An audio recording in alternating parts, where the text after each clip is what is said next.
Okay, so hi guys. So welcome to this video. This is actually a part 3 na gyud sa ato ang interview, no? Like a mini podcast with Reg Canarias, the one and only Reg Canarias.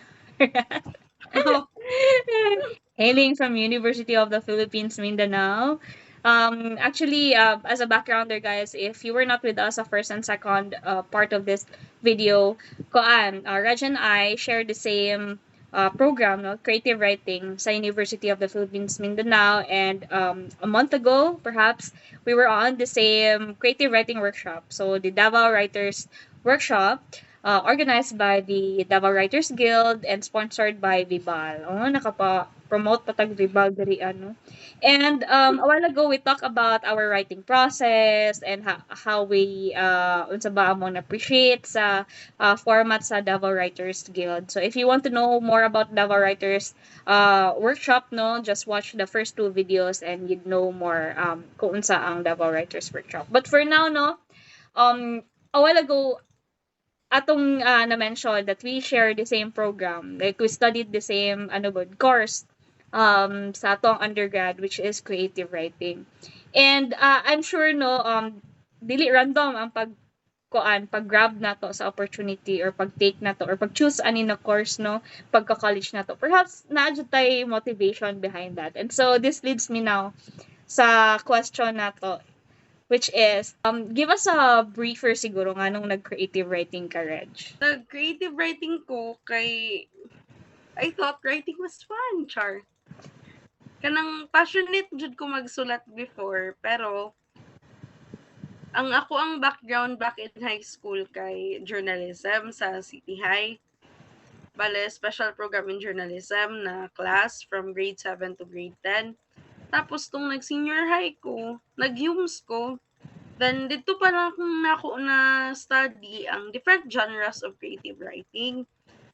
Tapos ko na, oh, okay, amazing. Then, I heard po from a friend na nag-graduate po from UP na ba creative writing na may creative writing sa UP Min. Unlike sa ako ang uban mga kaila sa bae, nga moingon sila na wala jud ko kabalo na creative writing ang bae sa UP Min.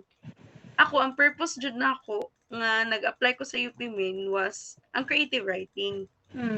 So initially, ang gusto na ko magsulat og non-fic. Tas amazing man ang non-fic ba kay it's about your life. Initially, it's not hard na magsulat about my life. I have stories to tell. Tas eventually, when I learned about unsa jud ang magsulat og creative writing, like kanang non-fic, I mean kanang mga ethical considerations, unsa ang mga limitations sa imong isulat, na kanang the question po do, will it hurt the people involved? So, kato siya ko nga, oh my God, it's very heavy ang non-fic. So, ko nahala, what do I do? Na-encounter na ko ang fiction. Initially, di jud ko gusto magsulat og fiction kay I'm so scared. Pero, syempre, wow, shout out Sir John. Kanang, it's the professor that believed in you. Yeah. Sir John Bengan, no? Sir John Bengan ba ni? Yes. Yeah. Sir John Bengan. We miss you, sir. Ito ka tayo, kanang, murag for me kay closure sa ako ang magsulat og fiction kay it gives me the chance to give my characters the ending that I never had in real life. Wow! Okay. Oh my. Kanang murag, syempre, God complex, charot. Pero kanang, maka-create ka og sphere for your characters, murag naga-make sense ilang plot. So, kato, it's interesting na mag-write og fiction. Answer na ko na question. Siguro same, gagawin na dyan ko forever same. Same action tag background. Sa high school, exposed dyan ko sa writing, but not creative. More of journalistic. Yun na writing. And siguro ang rason nga nung nag-creative writing ko is that papilian mo kag top 2 na brag options nimo, di ba? If choices nimo kung sa imuhang i-take sa UP. And then, ang akong options gyud ato kay creative writing o communication arts. Ang bakma man gud karon communication arts na siya before baka. And then, first option ako ang creative writing. Kaya na sila if magpili daw kag course para sure bigger chance na makasulod ka og UP is to choose underdogs ng mga courses and underdog na kanang mga university na unlikely kayo i-pick sa mga people. So, nagipili dyan ako, UP Mindanao. And then, kasi since doon siya sa Amua, taga Davao ramang ko, doon ra kayo ang mental. And then, naga-wonder po ko unsa ang creative writing na kanang as to format ang kanang what's proper and what's kanang sa bang kanang ideal gyud kay though I write before same sa imo atong bata pa ka poetry and all but all I did were just rhymes kanang True. before ginatawag na ako na ay poem na ni poetry na ni but then if we do that in the university it's a creative writing program poets would really like ang mga professors man gud nato di ba sa UP are real poets real writers no if True. makita nila ang ako ang work they would really say na this is not poetry this is just songs this is just rhymes no this is not poetry so dito gid ko na ano na there's a proper ano gid if mag creative writing ko this time around this is not just for writing for my sake writing for personal purposes but writing for people or writing for the craft itself.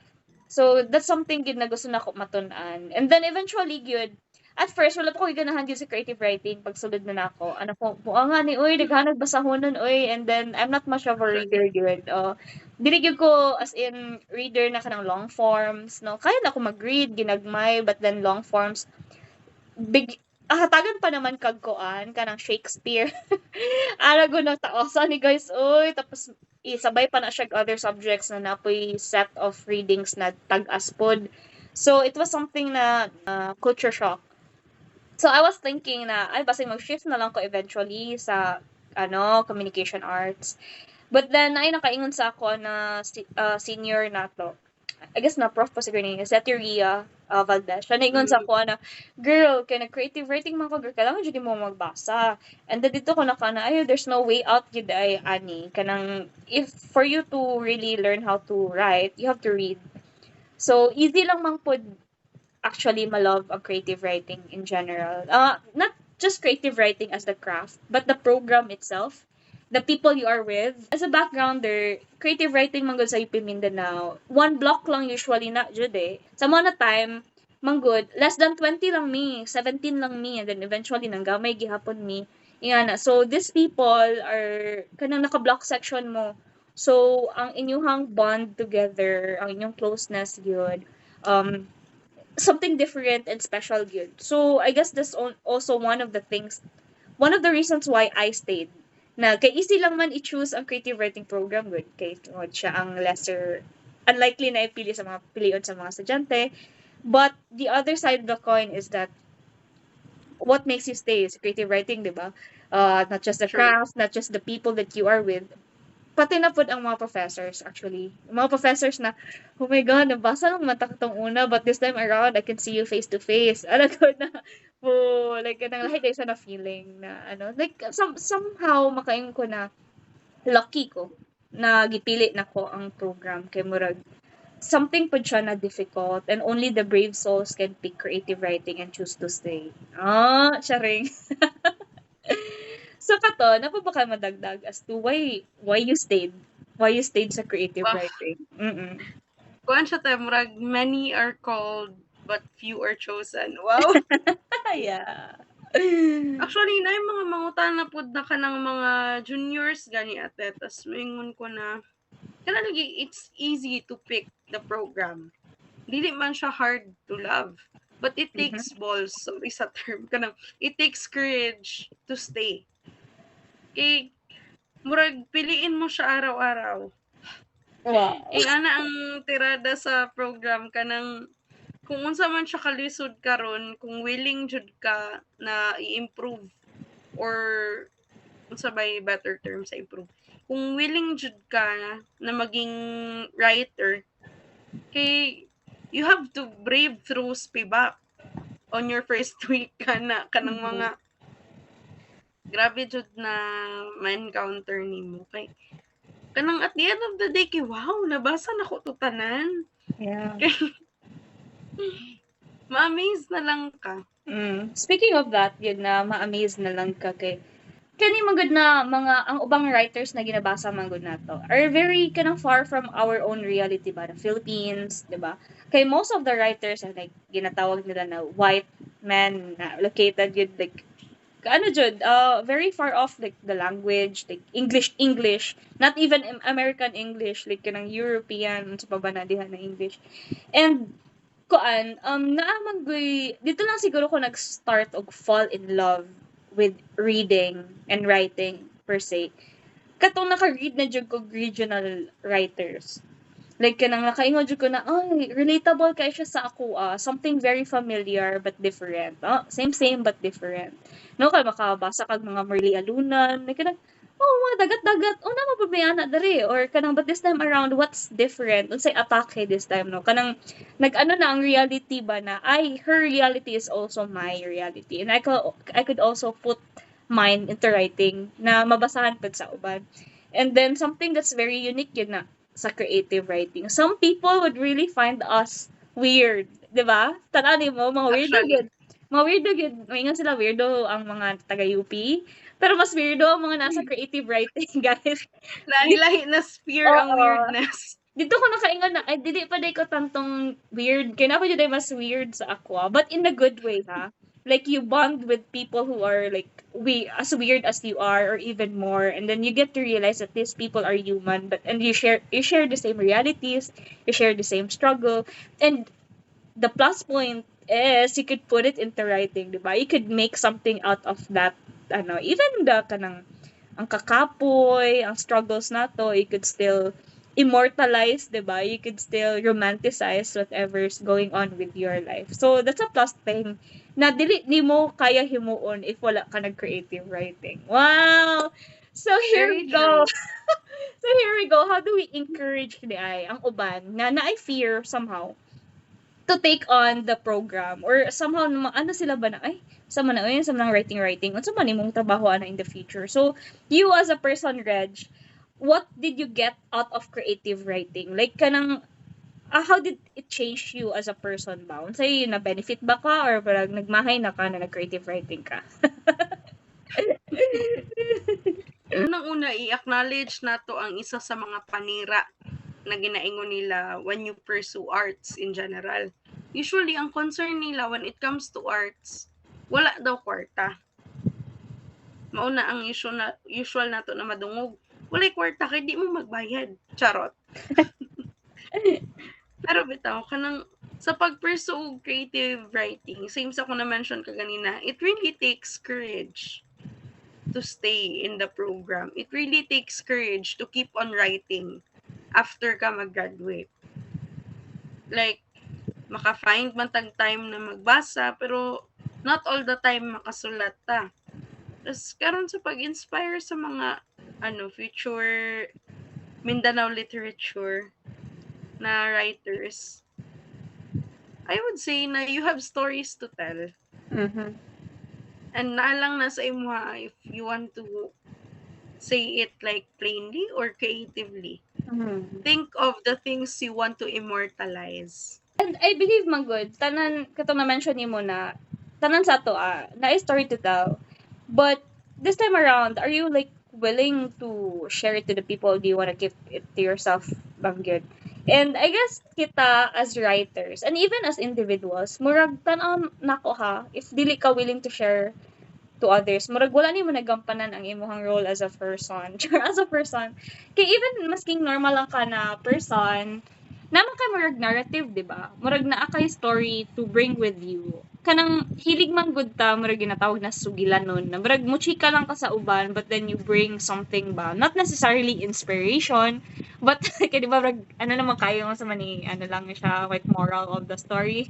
Not necessarily like that, pero kanang what do you carry with you, 'di ba? You as a person, your identity, where you come from, unsa imong kaagi, ingana. And at the same time, even if dili kayo dramatic imong life, how did the circumstance around you, paunsa nimo siya gi-face, or how do you look at it? Even not necessarily face, no, kay murag ano man kay dili man tanan sa ato na dramatic siguro kay ang plot sa ilang kinabuhi. But then how do we interact, or how do we sa ba respond to what has happened? Kay some would really think na ay dili man dramatic akong life kay wala rich kid man ko, um or kumbaga wala man kayo something challenging sa akong life. But then how do you really face that ba kanang sense of entitlement ba? Do you acknowledge your privileges, or kung naglisod ba ka sa kinabuhi, how did you come out of that not feeling na ay ako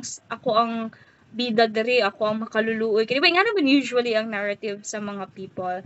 But then how do you put those things na dili siya as didactic and as kuan ba sa other people? So if there's one thing gid na tan-aw nako, the mention nimo ganina man good na there's people would think there's no money sa creative writing. Actually, that's true somehow, but some people would beg to differ. Kay karon they really like get money out of it good. Like kanang established writers. If not, they work online no as writers like creatively.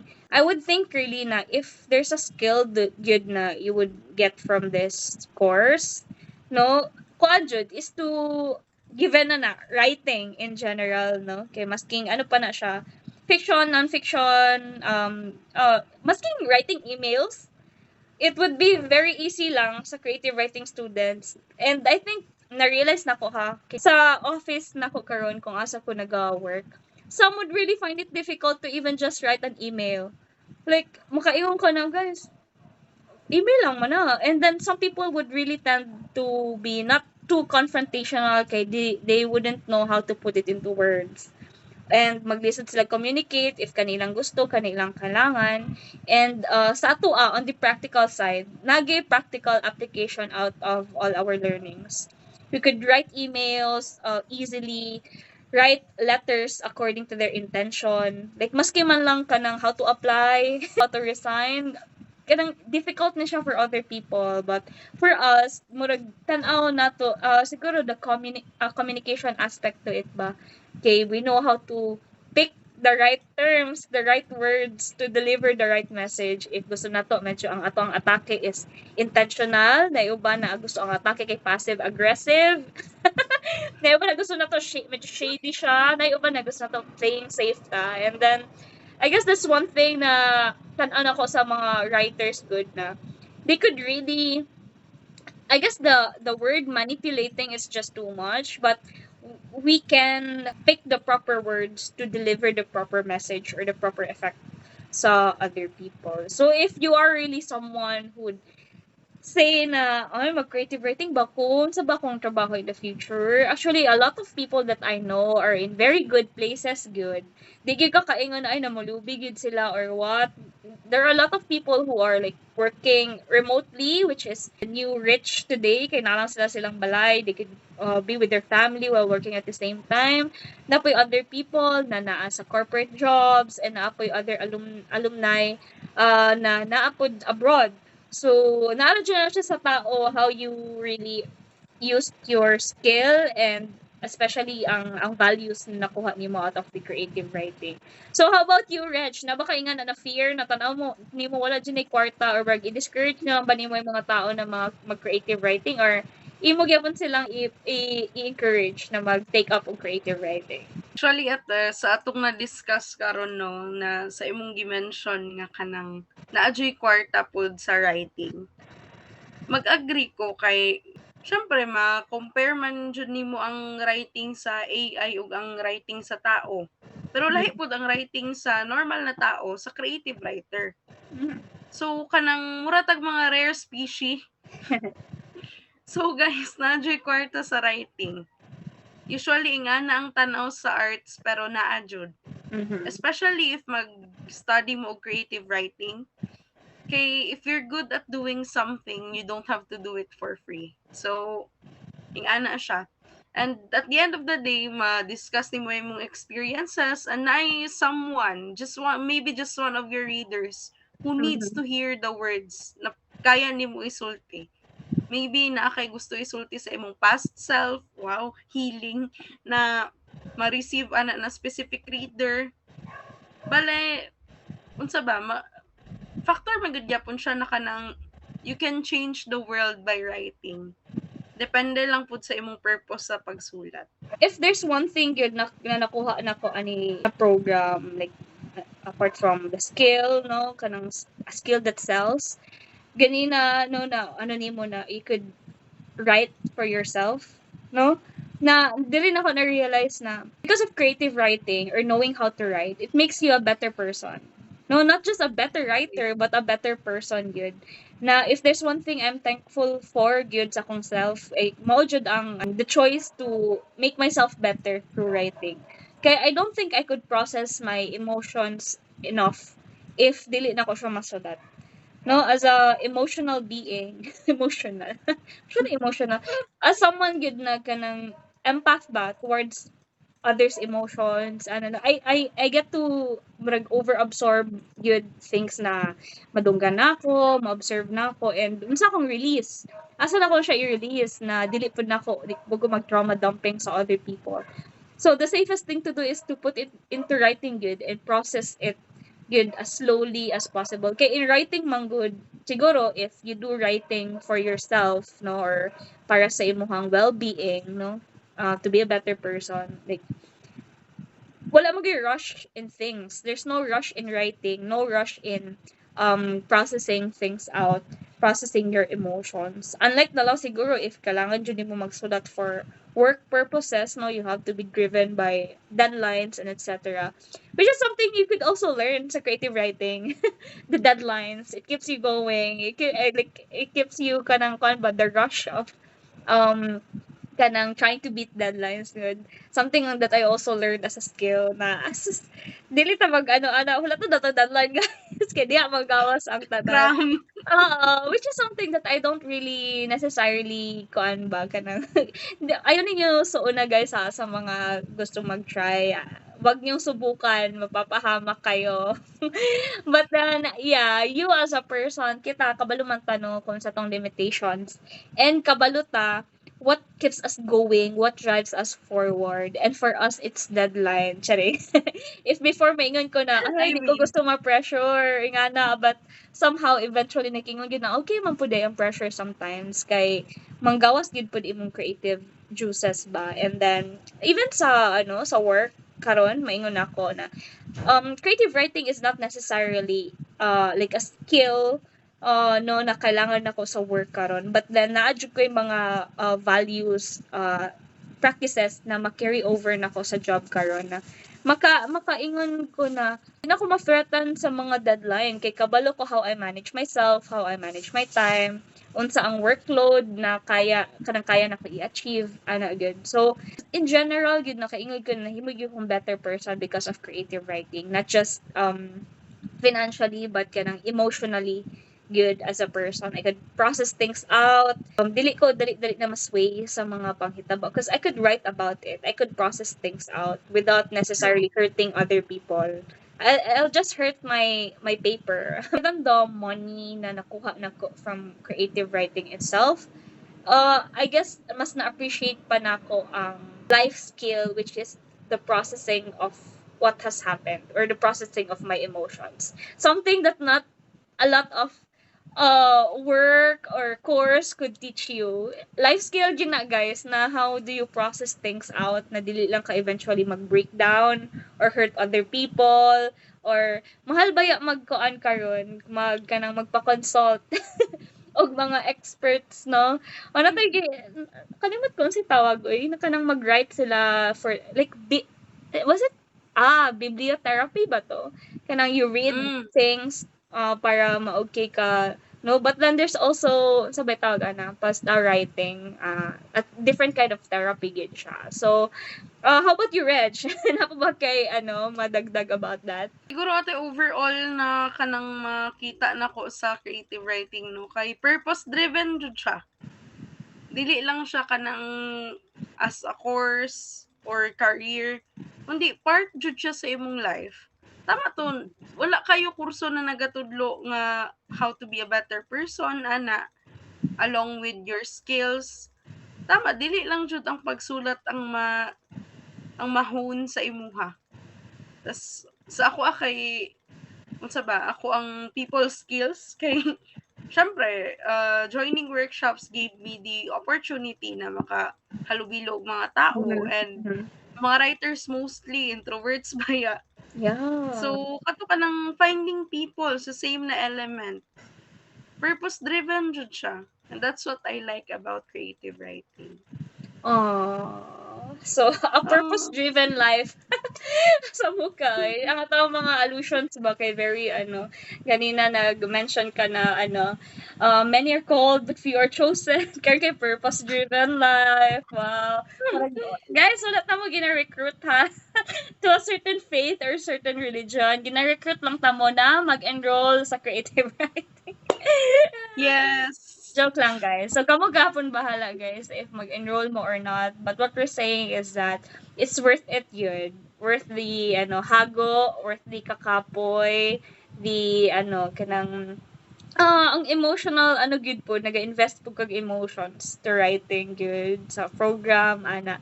You would be worn out, good, emotionally, pero worth it, man. It would make you a better person. It would reveal eventually unsa imong purpose, and kana. So enroll now. Nag-ano na din nag-promote.